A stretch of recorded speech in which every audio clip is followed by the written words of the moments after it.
Yes po, hello po sa inyong lahat, sa mga followers ko dyan, at sa mga hindi ko pa followers na nanonood dito ngayon. Please naman po paki-follow naman para ganahan pa ako lalo na gumawa ng video tutorials na katulad nito. Ito ay Iniibig Kita ni Roel Cortez.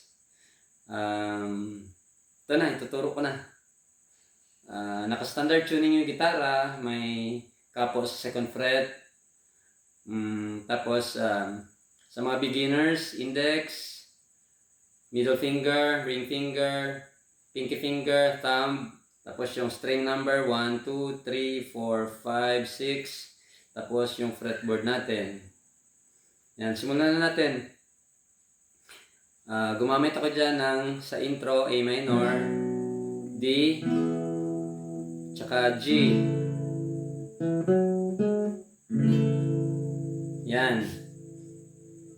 Paano ba?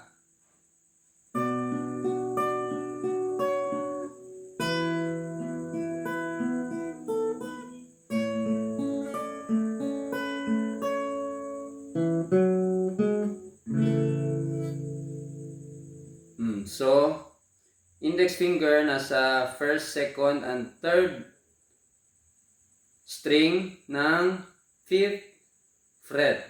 Nakabara siya, ganyan. Tapos yung pinky mo naman ay nasa 8th fret ng 1st string. Kalabit. 1, 5. 1, 5, 3, 2, 1, 3, 2. Tapos, yung ring finger mo ay nasa number 7 fret ng 1st string. Ganon.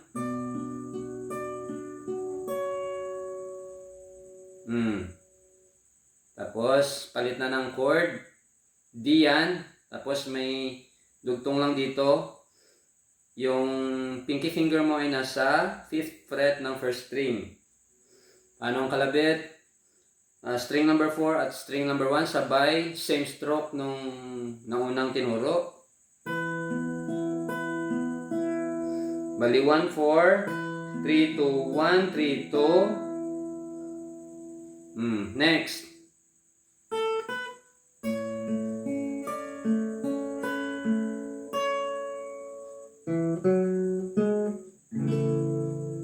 Malapit na matapos yung intro. String number 1, 3, 5, 7. Tapos, yung index ay nasa 6th string ng 3rd fret para sa bass niya. Ganyan dapat. Malayo, no? Unatin nyo yung kamay nyo. After nyan, 3, 2. Kuha.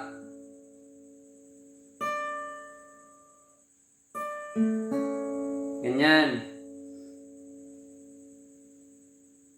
8th fret ng 1st string. Kalabit yon. 3, 2. Balik sa 5.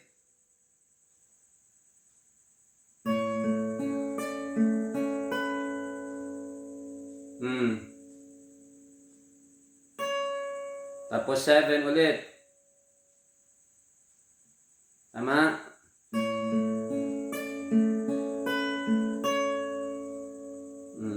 Dito sa 5, may 5 tapos 1st string yan .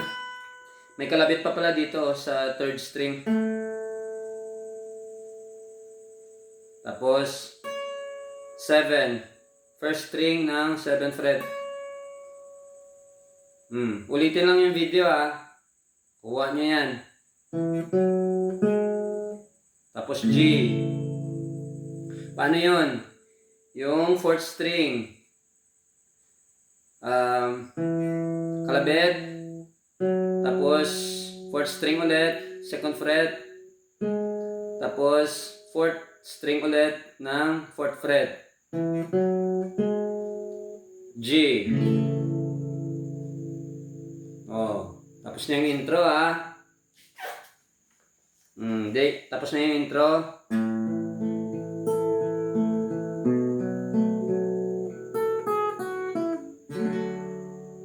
So yung plucking dyan, G, 6, 6, 4, 3, 4, 1, 2 sabay. Tapos A minor. 5,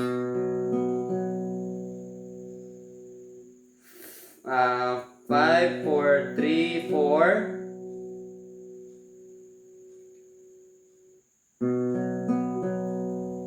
Tapos yung kulot. Yung kulot dyan is first string, third fret. First string ulit, second fret. Tapos open mo yung first string. Tapos second string, third fret. Tapos bagsak ng C.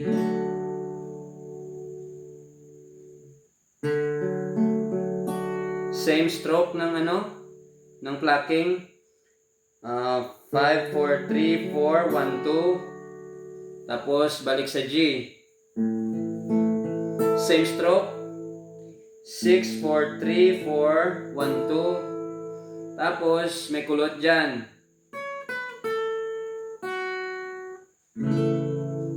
Paano yun? 7 fret ng first string, 5, 3, open, G ulit. Same.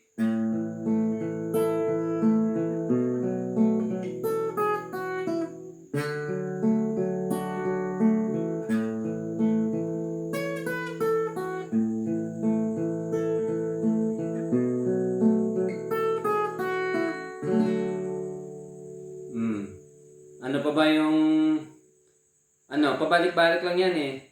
Hindi ko na sana pinagmasdan.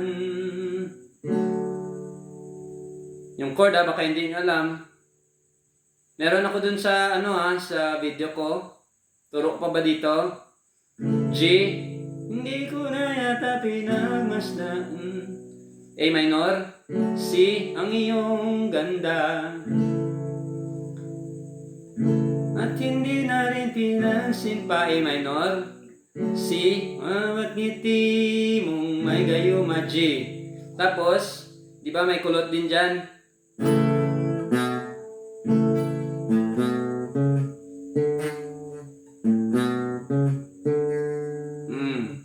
Kalabit yung 6th string, yung 3rd fret ng 6th.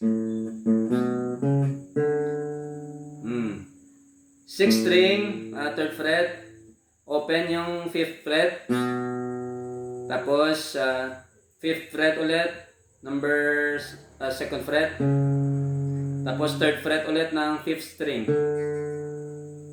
sabay C.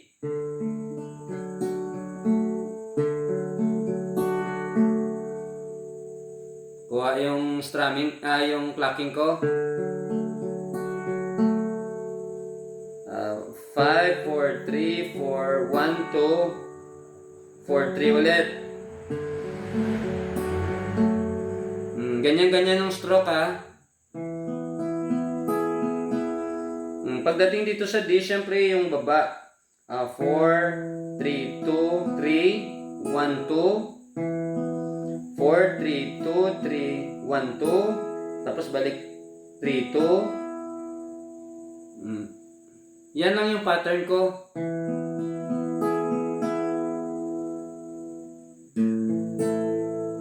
Dito sa ito yung ibig sa'yo.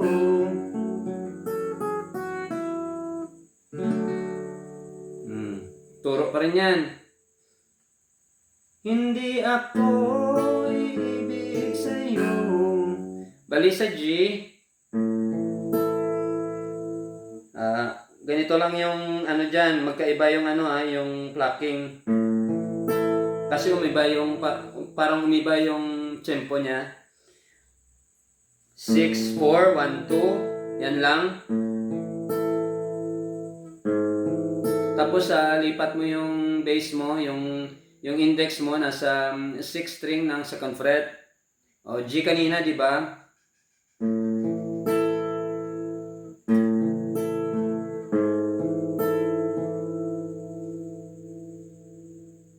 Tapos E minor, open mo lang.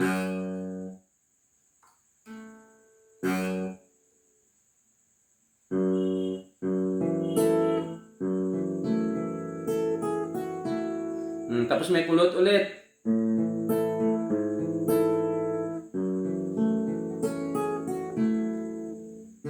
Pasok mo lang yung kulot.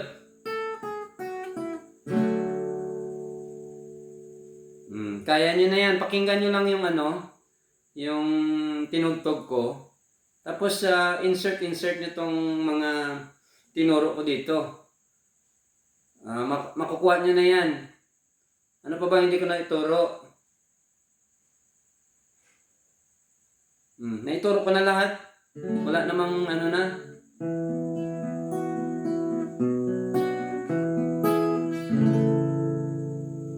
Kuha na. Kuha na yan. Naituro ko naman na yung yung pattern ko. Sundan nyo na lang yung yung video na isa yung may chord lang. Yan lang.